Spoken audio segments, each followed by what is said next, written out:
let's just touch on The Voice. I want to show you what Noel Pearson has had to say today. He still remains confident that The Voice can get up in the referendum. At least that's what he's saying publicly. And he's also said that it's time for the name calling, which he's been involved in, to be put behind us. Here's Noel Pearson.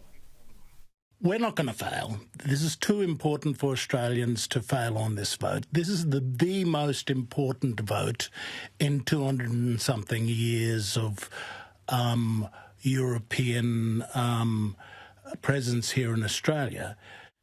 Is his confidence misplaced, Oliver?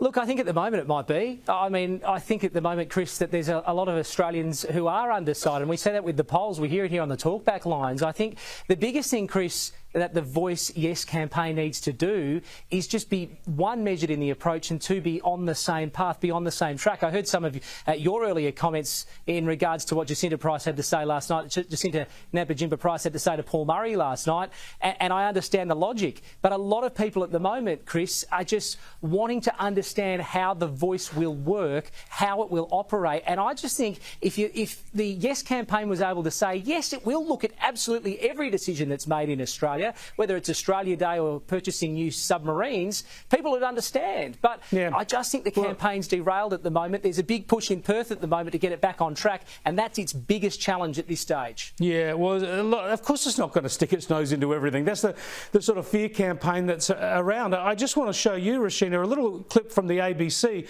that I saw Andrew Bolt and Sophie Ellsworth talking about in the previous hour.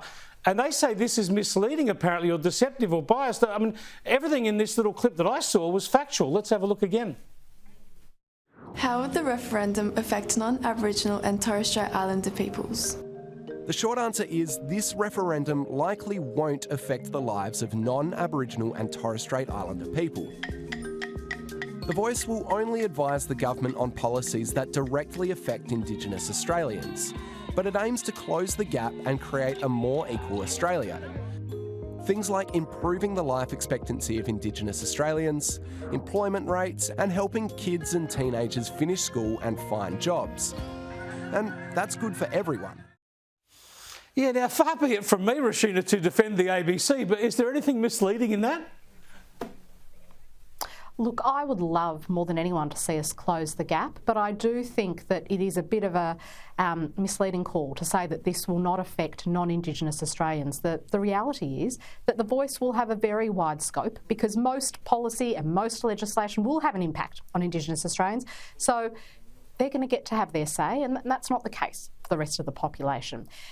Personally, I don't think that we need to permanently, constitutionally entrench the Voice. I do think we need to consult with grassroots groups that are affected. But the thing that really got me annoyed today was Noel Pearson's remark that it's time to put the personal name calling behind us. I mean, it is, after all, Mr Pearson who criticised Jacinta Price for being part of the, I think he called it the redneck celebrity vortex. He did indeed. Criticised Indigenous leader. He did indeed, but he's got no Indigenous leader Mick Gooder, who's he's got no campaigners. Yes. Yeah. Sorry about that. I didn't mean to cut you off. Yeah, but the no campaigners are out there every day saying that the Yes campaigner want to divide the country by race. That this is going to stick its nose into every government decision. It's going to tell them what to do with the ASIO chief and the Reserve Bank governor. I mean, so there's argy-bargy on both sides here.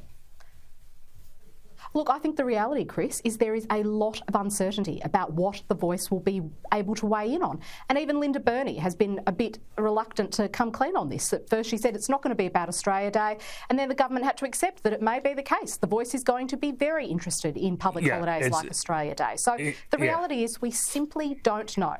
And plenty of Australians are going to be concerned by that uncertainty. They sure are, and the fear-mongering continues, and we'll keep on it. Thanks for joining us, Rashina. Appreciate it. Rashina Campbell there in Melbourne and Oliver Peterson in Perth. You can listen to him on 6PR Drive.